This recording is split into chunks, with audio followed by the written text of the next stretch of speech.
غم، غصہ، اضطراب، مایوسی، شرمندگی، کوئی ایسی کیفیت نہ تھی جس سے وہ اس وقت دو چار نہ تھا۔ یونس سخت غصے میں تھا، وہ ہو گیا تھا جس سے وہ اتنے طویل عرصے سے بچنے کی کوشش کر رہا تھا۔ چاند رات سے ایک دن پہلے ہی وہ چھٹی لے کر اپنے بابا کے ساتھ وقت گزار رہا تھا اور دلشاد کی کارروائی سے انجان رہا۔ عید کے موقع پر بھی اس نے یونس کو دفتری معاملات سے آگاہی نہیں دی۔ آج جب وہ آفس لیٹ پہنچا تو دلشاد کی کارکردگی اور سی ٹی ایف کے کارکنان کی آمد کی اطلاع سنتے ہی طبیعت کی خرابی کا بہانہ بنا کر گھر لوٹ آیا تھا۔ وہ اتنا پریشان نہ ہوتا، لیکن جب اسے پتہ چلا کہ وقار علی کے سامان میں سے ایک کیمرہ بھی نکلا ہے جو اس نے ریکارڈنگ کے لیے سیٹ کر کے ایک چٹان پر رکھا ہوا تھا، تو وہ گھبرا گیا۔ سب ختم ہو گیا، سب ختم ہو گیا۔ وہ عالم پریشانی میں بڑبڑا رہا تھا۔ وہ کینوس بیگ میں قیمتی سامان اکٹھا کر رہا تھا۔ کچھ جمع شدہ رقم تھی جو اس نے بیگ میں ڈالی اور اپنی ہاکی قمیض کے اوپر میرون رنگ کا کوٹ پہن لیا۔ گل مینے کی شادی کے لیے کچھ زیورات رکھے گئے تھے، ایک نگاہ غلط ان پر ڈالی اور پھر انہیں بھی اس بیگ میں ڈال دیا۔ شہر سے باہر نکلنے کے لیے سواری کی ضرورت تھی۔ وہ جانتا تھا کہ پولیس اب فوراً ان مقامات پر نگرانی بٹھا دے گی، اس لیے وہ وہاں جانے کی غلطی نہیں کر سکتا تھا۔ وہ بابا کو ساتھ لے کر کچھ دن جنگل میں روح پوشی کا پروگرام بنا چکا تھا۔ اس کے بعد وہ علاقہ غیر کی طرف نکل جاتا۔ یہاں رہ کر وہ اپنے خاندان کی عزت کی نیلامی نہیں کر سکتا تھا۔ گھر سے جھیل کی جانب جانے کے لیے ایک شارٹ کٹ تھا۔ وہ پگ ڈنڈی پر دوڑتا ہوا جنگل کے گھنے حصے میں پہنچا، پھر صنوبر کے ایک درخت کے پاس موجود جھاڑیوں میں گھستا ہوا آگے بڑھنے لگا۔ تھوڑا آگے جا کر ہی ایک مختصر سی جگہ کھلی ہوئی تھی جہاں ایک لکڑی کا سال خوردہ کیبن استاد تھا۔ اس جگہ سے علاقے کے بہت کم لوگ واقف تھے۔ وہ جانتا تھا کہ اس کا بابا اسے وہیں ملے گا۔ کتنا روکا تھا، کتنا منع کیا تھا، لیکن بات سمجھ میں نہیں آئی نہ تجھے۔ وہ ناگوار بو والے کیبن میں داخل ہو کر بولا تو اس کے لہجے میں کرب تھا، اب بڑے شہر سے پولیس آ گئی ہے، تجھے اور مجھے پکڑ کر لے جائیں گے۔ کیوں؟ ہم نے کیا کیا ہے؟ ویرانہ آنکھوں والا بوڑھا خرخراتی آواز میں بولا۔ یونس کا بابا مچھلی فروش تھا۔ جھیل کے قریب بنے اس کیبن میں مچھلی پکڑنے اور اس کو صاف کرنے کا سارا سامان یہی رکھا کرتا تھا۔ اب وہ یہ کام نہیں کرتا تھا، بلکہ سڑک کے کنارے ایک چھوٹی دکان یونس نے اسے کھول دی تھی جہاں سے وہ بازار سے مچھلی لا کر فروخت کرتا۔ وہ اب اکثر یہاں آ کر وقت گزارا کرتا تھا، اس لیے یونس کو اسے تلاش کرنے میں کوئی دشواری نہیں ہوئی۔ وہ نام نہاد عزت اور خاندان کی نموز کا علم بردار تھا۔ اس نے اپنے ہی بے قصوروار بیٹی کو اس غیرت کے نام پر قربان کر دیا تھا، لیکن بیٹی کی محبت ایسی تھی جو روز سولی بن کر اس کی آنکھوں کے سامنے آ جاتی کہ بابا میرا کیا قصور ہے۔ جب جب وہ کسی سیاح کو اپنے علاقے میں دیکھتا تب اس کی ذہنی روح پلٹ جاتی۔ اسی جنون میں وہ کتنے لوگوں کو مار چکا تھا اسے یاد ہی نہیں۔ تو نے اتنے لوگوں کی جان لی ہے، پھر بھی پوچھ رہا ہے کہ کیا کیا؟ یونس حیرت سے بولا۔ غیرت کے نام پر جان لینے کی کوئی سزا نہیں ہوتی۔ بوڑھے کے انداز میں وحشت نمایاں تھی۔ لیکن قتل میں نے کیے ہیں، تجھے کس بات کا ڈر ہے؟ بابا تو قتل کر کے بھول جاتا تھا، لیکن اتنے عرصے سے ان لاشوں کو ٹھکانے تو میں ہی لگا رہا ہوں نا۔ وہ کیبن کے فرش کی جانب دیکھتے ہوئے بولا جہاں صفائی کے باوجود خون کی سرخی کے اثرات موجود تھے، کیونکہ وہ وہیں بیٹھ کر لاشوں کے حصے بکھرے کیا کرتا۔ پولیس کو کیا پتا، تو میرے نام لگا اور بھاگ جا۔ بوڑھا ہرخرایا۔ تجھے چھوڑ کر کیسے جاؤں؟ تجھے اپنی بہن کے قتل سے بھی تو جھوٹ بول کر بچایا تھا نا۔ بابا تجھے اکیلا نہیں چھوڑ سکتا۔ یونس روحان سا ہو گیا۔ تو پولیس ہے، پھر کیوں روتا ہے؟ بوڑھا اس کے آنسو دیکھ کر حیرت زدہ تھا۔ سب برباد ہو گیا۔ جس عزت کو بچانے کے لیے یہ سب کیا ہے وہی داؤ پر لگ گئی ہے۔ دیکھ بابا، تیری محبت میں سب کچھ ختم ہو گیا ہے۔ یونس کسی ہارے ہوئے جواری کی طرح بول رہا تھا۔ چل بھاگ چلے یہاں سے، میں کہیں نہیں جاؤں گا۔ بوڑھے کے لہجے میں ہٹ درمی تھی۔ اب مجھے تیری ضرورت بھی نہیں، میں خود سے لاشوں کو ٹھکانے لگانے کا طریقہ جان چکا ہوں۔ اچانک ہی یونس کو لگا کہ اس نے باہر سے کوئی آواز سنی ہے، تو اس نے بابا کو خاموش رہنے کا اشارہ کیا۔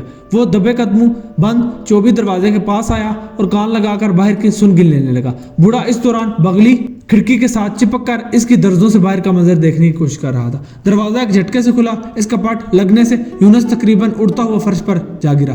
ہینڈز اپ، کوئی اپنی جگہ سے حرکت نہ کرے۔ ایک باری مردانہ آواز گونجی۔ گولی مت چلانا، ہمیں زندہ پکڑنا ہے، نازیہ ایک دم چلائی۔ نازیہ کرمانی ویڈیو دیکھ کر فوراً ہی حرکت میں آ گئی تھی۔ دلشاد نے قاتل کو بڑے دکھی دل کے ساتھ اپنے ماموں اور یونس کے باپ کے طور پر شناخت کیا تھا۔ نازیہ نے ویڈیو فارورڈ کر کے دیکھی تو قاتل وقار کی لاش کو پتھروں سے باندھ کر جھیل میں ڈبوتا نظر آیا۔ یونس کہاں ہے؟ انگریز انسپکٹر گلریز خان نے پوچھا۔ وہ طبیعت خراب ہونے کا بتا کر گھر چلا گیا تھا۔ دلشاد کے حواس ابھی تک اپنی جگہ پر نہیں آئے تھے۔ اسے اب احساس ہوا تھا کہ جیسے ہی اس نے کیمرے کے متعلق بات کی تھی، اس کے بعد ہی یونس بے چین ہو گیا تھا۔ نازیہ نے فوری طور پر انسپکٹر گلریز خان سے کہا کہ وہ اپنی ٹیم لے کر جھیل کے اس حصے پر پہنچ جائے اور لاش کو برآمد کروائے، اور وہ خود دانیال اور دلشاد کے ساتھ اس مچھلی فروش کے ماموں کے گھر کی جانب ایک تھانے کی جیپ پر روانہ ہو گئے۔ حسب توقع گھر پر کسی زیرو کی موجودگی کا نشان نہیں ملا۔ 2 کمروں کے اس مختصر مکان میں سامان تو تھا، لیکن مکین نہیں تھے۔ وہاں پر سامان بکھرا ہوا تھا، جیسے جلدی میں کچھ چیزیں تلاش کر کے سمٹی گئی ہوں۔